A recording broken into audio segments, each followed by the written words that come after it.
तो आर्थिक प्रभाव की बात करें तो क्या प्रभाव पड़ा अर्थव्यवस्था के दृष्टिकोण से।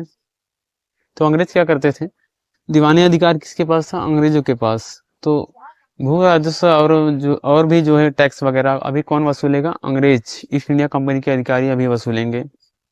तो अंग्रेजों के पास इतना टाइम नहीं रहता है कि वो हर एक किसान से जाके भू राजस्व वसूलेंगे। तो अंग्रेज क्या करते थे, अंग्रेज जमींदारों को बीच में लाएंगे। जमींदार क्या करेंगे, जाएंगे किसानों के पास, जो है किसानों से भू राजस्व संग्रह करेंगे और वो पैसा जो है लाके किसको देंगे, ईस्ट इंडिया कंपनी को। और वैसे भी कंपनी के पास जो है इतने अभी लोग भी नहीं थे, कंपनी के पास अधिकारियों की भी कमी थी। तो इसलिए कंपनी ने भारतीयों को यहाँ पर बीच में लाया, भारतीय जमींदारों को। तो जो जमींदार थे वो क्या करते थे, अंग्रेज क्या करते थे, जो भी मतलब कि ज्यादा बोली लगाता था, यहाँ पर बोली लगाते थे जमींदार कि हम इतना ज्यादा पैसा लूट के देंगे आपको, हम इतना जो है टैक्स कलेक्शन करके आपको देंगे। मतलब जो भी ज्यादा, जितना ज्यादा जो बोली लगाता था अंग्रेज, उसी को देते थे। हाँ, अब तुम जो है मान लो कोई सबसे ज्यादा बोली लगा रहा है कि हम इतना ज्यादा जो है टैक्स कलेक्ट करके देंगे आपको, तो अंग्रेज क्या करते थे, उसको ही जमींदारी जो है उसको जिम्मेदारी दे देते थे कि हाँ अब जो है तुम ही पूरा जो है भू राजस्व संग्रह करो और वो पैसा हमें ला करके दो। तो तो जो जमींदार थे उनको भी ये था कि भैया चलो अभी हम जितना ज्यादा पैसा देंगे अंग्रेज खुश रहेंगे, अगर हम पैसा नहीं दे पाएंगे तो ये चुट्टा ससुरा लोग पता नहीं हमें कब हटा करके दूसरे जमींदार को चुन लेंगे कि हाँ भैया अब चलो तुम हटो, अभी तुम ज्यादा पैसा हमें दे नहीं पा रहे हो, अभी हम दूसरे जमींदार को पकड़ेंगे। तो जमींदारों ने इसलिए क्या किया, जितना ज्यादा पैसा हो सकता था उतना ज्यादा लूटा, किसानों से जो है जबरदस्ती उनसे मार के छीन के, उनसे जबरदस्ती जो है जितना हो सकता था उतना उनसे लगान लिया, जबरदस्ती उनसे जितना हो सकता था उतना उनसे पैसा लिया और अंग्रेजों को दिया। तो इससे क्या हुआ, तो किसानों पर अत्यधिक जो है बोझ बढ़ गया, आर्थिक बोझ बढ़ गया।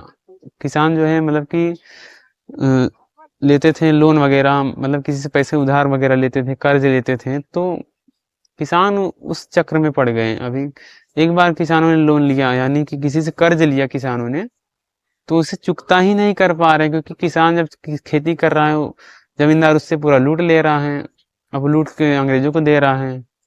तो इससे क्या हुआ, किसानों की दशा एकदम पूरी तरीके से प्रभावित हो गई। किसानों पर इसका बहुत ही बुरा प्रभाव पड़ा, क्योंकि किसानों की दशा एकदम मतलब कि एकदम हालत खराब हो गई थी किसानों की। जमींदारों ने बहुत ही ज्यादा शोषण कर दिया था किसानों का, उनसे जबरदस्ती जो है अनाज उनसे उनके ले लेना, उनसे जबरदस्ती जो है जो है ज्यादा जितना मतलब कि रहता था भू राजस्व संग्रह जितना करना है, जमींदार उससे ज्यादा भी करते थे, उतना देने के बाद भी उनसे जबरदस्ती ज्यादा भी लेते थे। तो किसानों की दशा मतलब कि बुरी तरीके से प्रभावित हो गई। और जो बंगाल की खेती थी, कृषि, उस पर भी बहुत ही बुरा बुरा प्रभाव पड़ा, क्योंकि किसान जमींदार जो थे उनको इस बात से कोई मतलब नहीं था कि बंगाल की खेती कहाँ जाएगी, बंगाल की खेती का क्या होगा, बंगाल के लोग कहाँ जाएंगे, जो किसान है वो कहाँ जाएंगे, वो जिएंगे या फिर मरेंगे। तो इससे उनको कोई मतलब था नहीं कि उपज होगी या फिर नहीं होगी, पैदावार होगी भी या फिर नहीं होगी।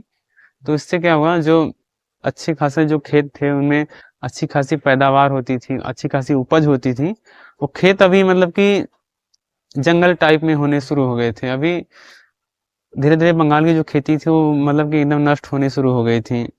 बंगाल की खेती और किसानों पर इसका बहुत ही बुरा प्रभाव पड़ा था।